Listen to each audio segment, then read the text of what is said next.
Olá, vamos falar de investimentos, então vamos trazer para vocês mais uma empresa para que a gente possa conhecer a sua história, a sua trajetória e principalmente sua situação econômica e financeira.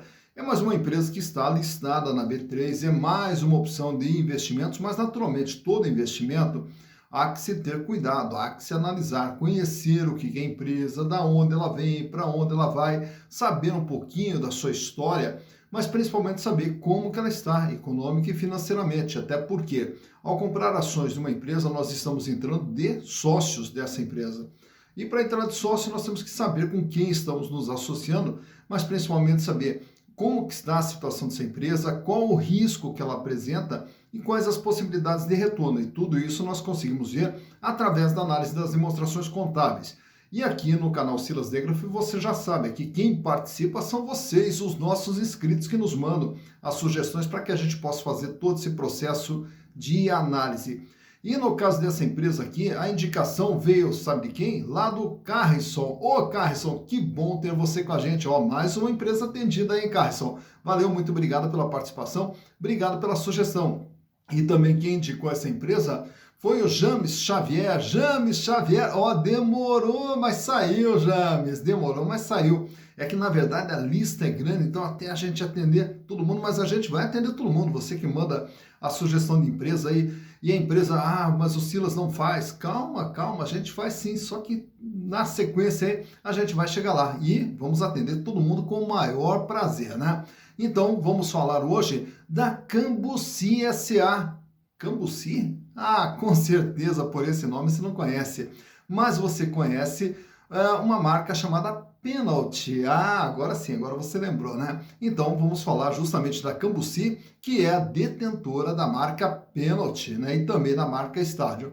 Mas vamos contar toda essa história que ela começa lá no ano de 1945 em São Paulo, num bairro chamado Cambuci. Aí quatro irmãos, o Vitório, o Eduardo, o Mário e o Ernesto Stefano, eles montam uma malharia, né? E essa malharia era mais para fazer confecções para o setor masculino e feminino. E aí foi, então, desde 1945, sempre trabalhando com malharia. Chegando lá no final dos anos 60, aí já é a hora da entrada da segunda geração dentro da empresa, e aí entram os irmãos Eduardo, Ricardo e Roberto Stefano para assumir o comando da empresa no lugar dos pais, né?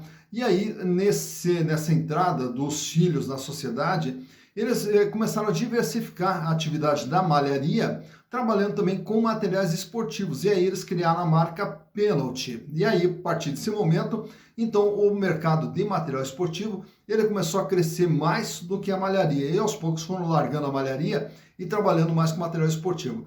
E a coisa foi crescendo, tanto foi crescendo que eles saíram de São Paulo e foram para uma outra cidade chamada São Roque, né, uma outra cidade onde eles puderam ampliar a fábrica. E então, a partir desse momento, a Penalty começa a crescer cada vez mais. Ainda na década de 70, eles fazem uma parceria com o São Paulo, o time de futebol lá da cidade de São Paulo. Inclusive, todo o material esportivo do São Paulo era feito pela Penalty. E na sequência, eles fazem uma parceria com a Federação Brasileira de Futebol de Salão. E aí, todas as bolas usadas no futsal eram da marca Penalty. O uniforme da seleção brasileira era da marca Penalty. E aí, na sequência, também foram fazendo parceria com outras federações e outras modalidades esportivas para fornecimento de material esportivo. E com isso a marca Penalty foi crescendo cada vez mais. Tanto que nos anos 80 a bola mais vendida no Brasil era da marca Penalty, né? Então era o produto mais comercializado, a bola mais comercializada do Brasil era justamente o da marca Penalty. E na sequência também na década de 80 eles adquirem o direito de fabricação dos produtos da marca ASICS e também as bolas de tênis da Wilson e da Dunai, né? E a partir de então também começa a produzir material esportivo para o tênis, inclusive com as raquetes também feitas pela Penalty. Já em 1998 abre uma fábrica inclusive na Argentina, já começa a se internacionalizar e depois daí foram para outros países também. Hoje está desativado, os outros países estão trabalhando principalmente aqui no Brasil. Em 2005, cria uma outra marca chamada Stadium, e essa marca era para os produtos de um segmento mais econômico, então um produto mais popular. No ano de 2013, eles resolvem daí fazer a profissionalização da empresa com afastamento, né, dos irmãos, né, da família, do comando da empresa e colocar profissionais. E no fim, essa profissionalização acabou não sendo bem sucedida. A empresa começou a ter uma série de problemas financeiros, quase indo para uma recuperação judicial.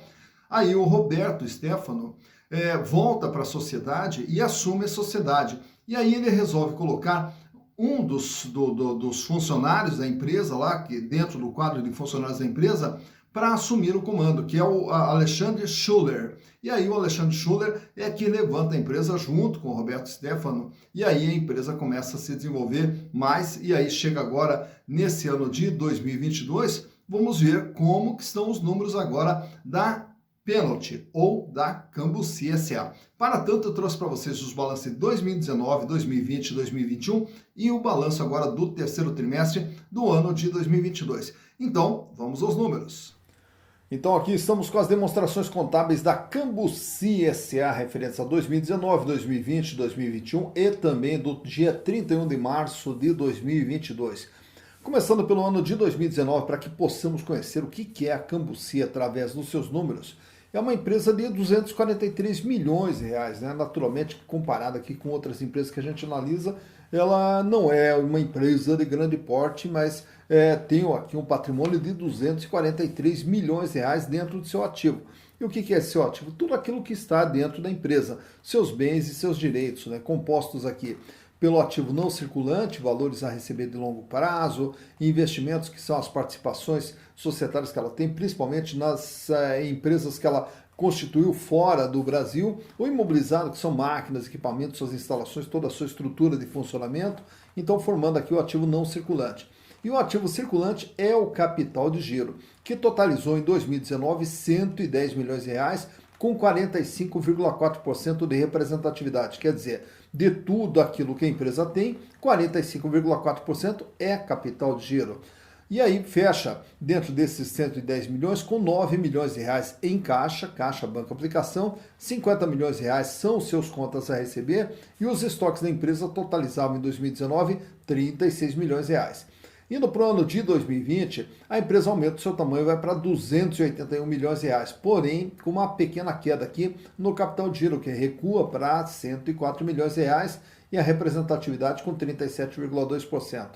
O volume de dinheiro em caixa diminui para 6 milhões 288 mil, 51 milhões de reais em contas a receber e os estoques de 30 milhões de reais. Indo para 2021, aí a empresa cresce, daí ela vai para 318 milhões de reais. E desses 318 milhões de reais, observamos aqui um crescimento no capital de giro, que agora passa dos 132 milhões de reais, totalizando 41,5% de todo o ativo da empresa. Apesar disso, há uma pequena diminuição do volume de dinheiro em caixa, com 5 milhões 856 mil, aumenta o contas a receber para 72 milhões e os estoques aqui praticamente estáveis, beirando aqui os 30 milhões de reais. Já agora em março, o último balanço apresentado pela empresa, o total do ativo fechou em 337 milhões de reais e o capital de giro aumenta mais um pouco, vai para 146 milhões, aumenta o volume de dinheiro em caixa agora 16 milhões, o contas a receber diminui um pouquinho, fecha 70 milhões e aumenta o estoque com 37 milhões de reais. Então a gente percebe aqui que a empresa ela vem mantendo uma certa regularidade dentro dos seus números. Olhando já o endividamento, que é composto aqui pelo passivo circulante, dívidas de curto prazo, passivo não circulante, dívidas de longo prazo, que totaliza os 169 milhões. Então toda a dívida da empresa dá 169 milhões de reais. Desses 169 milhões de reais, ele corresponde a 69,6% de tudo aquilo que a empresa tem. Quer dizer, se ela tem um ativo de 243, que são seus bens e direitos, deve 169 milhões, ela deve 69% daquilo que ela tem. Já em 2020, a dívida aumenta aqui para 184 milhões de reais, porém o peso dela ficou menor, 65,6%. Por quê? Porque a dívida não acompanhou esse crescimento da empresa aqui, de 243 para 281, razão pela qual o peso da dívida ficou um pouquinho menor. Já em 2021, a dívida fecha em 193 milhões de reais, que também, apesar do crescimento nominal, apresentou uma queda no peso da dívida. E agora em março, a dívida sobe para 209 milhões de reais e o peso da dívida fecha em 61,9%. Então, de tudo que a empresa tem, ela deve 61,9%. Vamos olhar agora quais são os resultados gerados pela Cambuci ao longo de todo esse período aqui, começando lá por 2019, onde ela apresentou um faturamento de 219 milhões de reais. Já para 2020, o faturamento cai para 156 milhões de reais. Mas há que se observar, voltar no tempo, lembrar lá atrás, que era o ano da pandemia. Então, o ano da pandemia, todas as atividades esportivas ficaram suspensas praticamente o ano inteiro. Então, naturalmente, que era esperado ter uma queda no volume de vendas da empresa. E caiu, então, 156 milhões. Já para 2021, as vendas se recuperam, vão para 240 milhões de reais. E agora em março, até março, totaliza 79 milhões, quase 80 milhões de reais em apenas 3 meses. O que nos projeta para o ano inteiro um faturamento aí próximo de 320 milhões de reais. Então, vejam que o faturamento da empresa ele começa a crescer agora, principalmente depois da pandemia. Já os resultados da empresa, os lucros que ela apresenta, 20 milhões 212 mil em 2019, mesmo com a queda de faturamento, o lucro fechou em 22 milhões de reais. Já para o ano de 2021, ele fecha com 27 milhões de reais e agora nos 3 primeiros meses do ano, acumula aqui 7 milhões 525, projetando aí um lucro de aproximadamente 30 milhões para o ano de 2022. Há que se destacar aqui, dentro dessa formação dos resultados da empresa, a regularidade que ela tem é na parte de custos, né? O custo, quanto que representa na produção?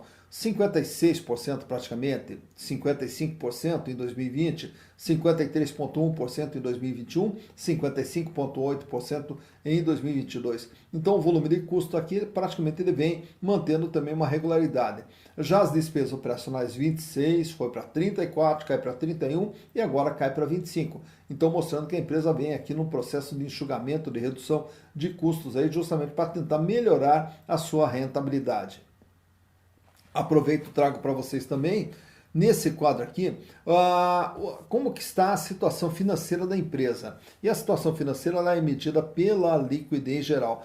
A liquidez geral, que mede o curto, médio e longo prazo, ele vai nos mostrar quanto que a empresa tem em relação àquilo que ela tem que pagar. Então ele sai com o índice de 0,94 em 2019, sobe para 1,07 em 2020, 1,17 em 2021 e praticamente estável agora em março com 1,16. Isso quer dizer, para cada R$1 de dívida que a empresa terá que pagar no curto, médio e longo prazo, ela dispõe de R$1,16. Paga e sobra um pouquinho. Então mostrando que a empresa não tem problemas financeiros. Já a liquidez corrente mede só o curto prazo, o dia a dia da empresa. Como que está a sua situação financeira no dia a dia? Para cada R$1 de dívida em 2019, ela dispunha de R$1,13. Ele cai em 2020 para 0,95, sobe em 2021 para 1,08 e agora em março fecha com 1,42. Isso quer dizer, para cada R$1 de dívida, ela tem R$1,42. Então já tem uma folga financeira no curto prazo. Então esses números nos mostram que a empresa financeiramente não tem problemas. Já o endividamento, nesse outro quadro aqui, a gente vai observar o tamanho da dívida e o comportamento da dívida ao longo do período. A dívida que sai com 69,5% lá no ano de 2019, aí ela cai para 65,5% em 2020, em 2021 cai para 60,8%, e agora em março sobe para 61,9%. Quer dizer, de tudo aquilo que a empresa tem, ela deve 61,9%. Então dá para se observar ali que ela despenca do patamar lá de 69% e vem ali hoje trabalhando entre 60% e 61%. Nesse outro quadro que vai medir a rentabilidade, que vai nos dar os indicadores de rentabilidade, e um dos principais indicadores é saber o seguinte: a empresa ganha dinheiro naquilo que ela faz? Vendendo ela ganha? O quanto que ela ganha? Então é a margem líquida. A margem líquida no ano de 2019 fecha com 9,2%. Sobe em 2020 para 14,1%. Aí recua agora um pouquinho em 2021 para 11,5% e agora esse ano de 2022 vem trabalhando ali com 9,4%. Então, em relação ao que ela vende, paga custo, paga despesa, paga resultado financeiro, impostos, etc. e sobra ainda 9,4%. Já na rentabilidade do ativo é quanto que ela ganha em relação ao investimento feito. 8,3% em 2019, 7,8% em 2020 e 8,6% agora em 2021. Em relação a todo o investimento feito, a empresa gerou um ganho de 8,6%. Já na rentabilidade do PL, mede o ganho do acionista, quanto que o acionista que estava dentro da empresa nesses respectivos anos ganhou. Em 2019, ele ganhou 27,3%, que é o lucro em relação ao investimento feito pelos acionistas. Já no ano de 2020, aí o número cai para 22,7%. E praticamente permanece estável, fechando com 22,1% no ano de 2021. Ao comprar ações, ao ter as ações da Cambuci, os acionistas tiveram um ganho de 22,08%, 22,1% praticamente. Nesse outro quadro aqui, trago para vocês os outros indicadores relacionados às ações da empresa. Quanto que vale uma ação da Cambuci? R$ 3,05. Então, isso é baseado no patrimônio. Você pegar todo o patrimônio da empresa e distribuísse, né, entre os acionistas, cada ação receberia R$ 3,05. Porém, o valor de mercado, que é por quanto a ação está sendo negociada na bolsa, R$ 4,49. Então, a ação está sendo vendida por um valor acima do que ela efetivamente vale em relação ao patrimônio. O que nos dá um PVP, preço por valor patrimonial, de R$ 1,47. Isso quer dizer, as ações da Cambuci estão sendo vendidas com ágio de 47%. Lucro por ação. No ano de 2021, com base no lucro obtido, coube a cada ação 80 centavos de ganho. Então, quer dizer, cada ação gerou um lucro de 80 centavos, o que nos dá uma rentabilidade de 17,82%. Isso quer dizer, se pegar as ações da Cambuci pelo valor de mercado, R$ 4,49, e a empresa continuar ganhando os 80 centavos por ação, os acionistas terão um ganho de 17,82%. Dividendos por ação, a empresa não registra dividendos no ano de 2021, apenas agora em 2022, que gerou ali, até o momento, 7 centavos de distribuição de dividendos por ação. E a relação preço/lucro fecha em 5,59. O que quer dizer esse 5,59? É que justamente os acionistas comprando uma ação hoje da companhia vão levar em torno de 5 anos e 59, praticamente entre 5 e 6 anos, para ter o retorno de seus investimentos através dos lucros gerados pela companhia.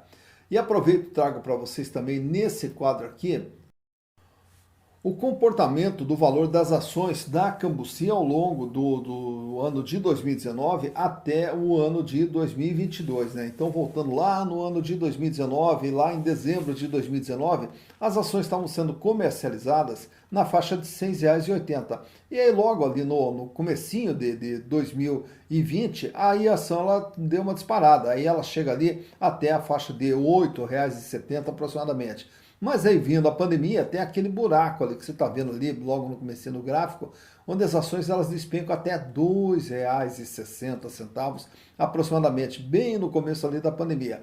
Passando ali o efeito inicial da pandemia, as ações elas já se recuperam e passam a trabalhar na faixa de R$ 4,50 e vem numa certa estabilidade ali durante o ano de 2020. Chegando ao final de 2021, ela assume um outro patamar, trabalhando na faixa de R$ 5,60, R$ 5,80.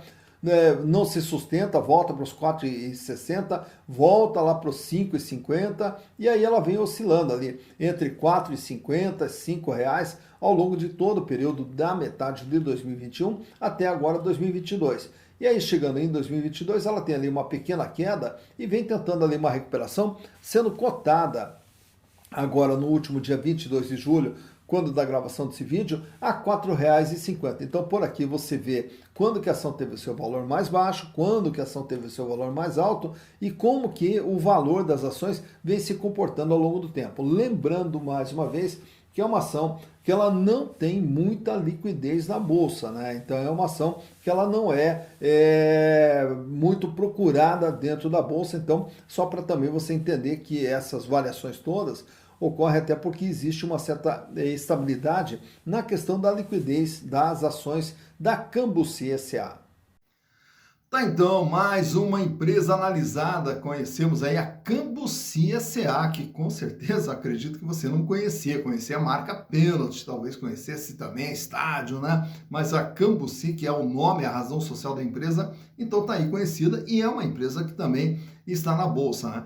E sempre que a gente analisa aqui as empresas, é muito interessante que todas as empresas elas têm uma história por trás delas, tem todas as dificuldades pelas quais elas passam, como a gente citou há pouco, a questão da profissionalização, muitas vezes tenta-se uma profissionalização, tenta buscar soluções fora da empresa, né? E quando a solução está dentro da empresa, como é o caso do Alexandre Schuller, né? Então, a partir dali, o Alexandre Schuller consegue levantar a empresa. Então, todas as empresas acabam sendo também uma aula de empreendedorismo, sendo uma aula de gestão, até porque é muito interessante, até para quem é empresário, né, conhecer também a história das outras empresas para copiar as coisas boas para se desenvolver e evitar as coisas negativas, né, para não cometer os mesmos erros. Não que a profissionalização seja uma coisa negativa, mas tem que saber como fazer e tem que acompanhar para que a coisa não perca o rumo. Até porque as empresas elas têm uma linha de comportamento que elas vêm atuando dentro dessa linha e vem numa crescente. E aí, na verdade, ela cria uma chamada cultura organizacional. E essa cultura organizacional é a que faz, né, que nos dá um norte para onde que a empresa está indo. E sempre que existe uma ruptura, e aí acaba entrando numa época de incertezas, numa situação de incerteza. Então, é interessante a gente acompanhar toda essa história, ver a trajetória, né, não só para a gestão das empresas, mas principalmente para quem investe em ações. Saber aonde que está investindo e o que tem por trás de cada história de cada empresa. Para quando for fazer investimento, fazer de forma consciente e de forma segura, reduzindo os riscos e ampliando as possibilidades de ganho. Dito isso, bons investimentos para vocês.